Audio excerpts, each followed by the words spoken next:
196 housing project po ng Team Kalingap.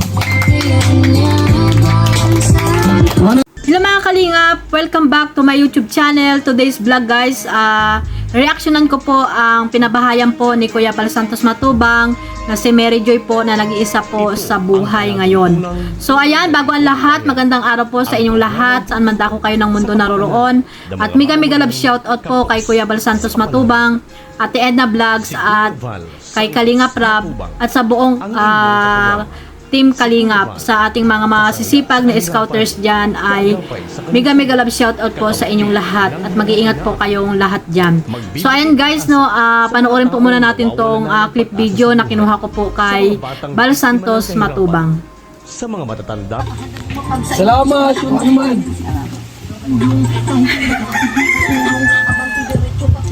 Unang-una po, gusto ko lang pong magpasalamat sa naka-scout sa akin, kay Kuya Kens, to sa mga kasama niya po.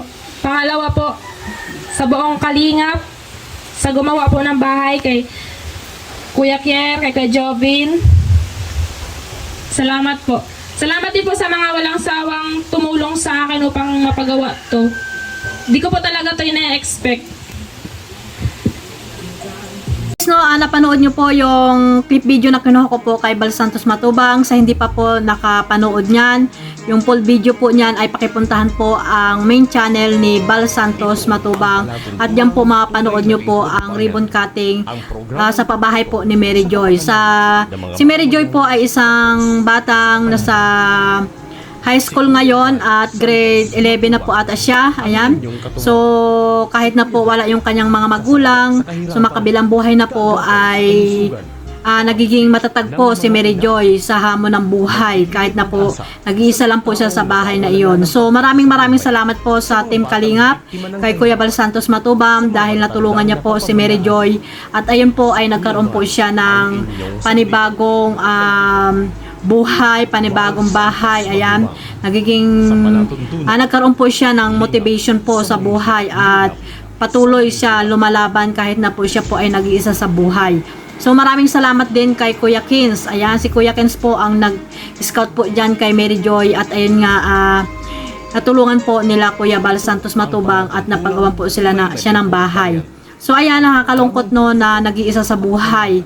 Pero si Mary Joy ay talaga namang hindi niya iniisip na nag-iisa na lang siya, kundi iniisip niya yung future niya, yung kinabukasan niya. Ayan, lumalaban siya sa hamon ng buhay kahit na siya ay nag-iisa lamang. So, pero yung tito niya naman daw ay nagpapaaral sa kanya, yung lula niya, yun nga lang, siyempre sa kahirapan din ng buhay, ayun, hindi rin naibibigay yung gusto niya sa kanyang pag-aaral. So, ayan, natulungan po siya ng Kalingap, ng Team Kalingap, ni Kuya Bal Santos Matubang. Ayan, bigyan po siya ng magandang bahay, mga gamit sa bahay. Ayan, lalong higit po yung bike niya kasi po malayo po yung pinapasukan niya. So, yan, no, sa pamamagitan niya nagkaroon ng panibagong pag-asa si Mary Joy sa buhay. Yun, kahit na wala ang nanay niya, yung tatay niya ay talagang iniisip niya yung buhay niya kahit nag-iisa lang siya. At siyempre, kailangan niya makapagtapos para sa kanyang kinabukasan. So, kay Mary Joy, sana ay maging matatag lang siya. Lagi siyang magdasal na alam natin na ang Panginoon na handang makinig sa atin. So, at nandiyan na nga si Kuya Bal Santos Matubang, binigay siya ni Lord para siya ay tulungan. So, sana wag niyo pong kalimutan na suportahan si Kuya Bal Santos Matubang.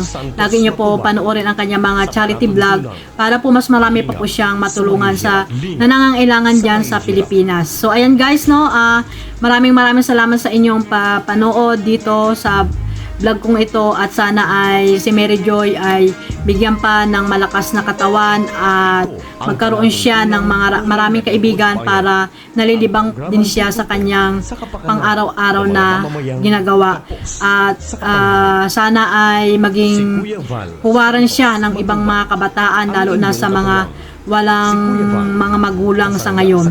Ayan, yun lang guys, at maraming salamat sa inyo. At shoutout po pala kay Tita Inday PB, ayan, kay Sis Miracle Lover, at sa aking mga tropa pits dyan.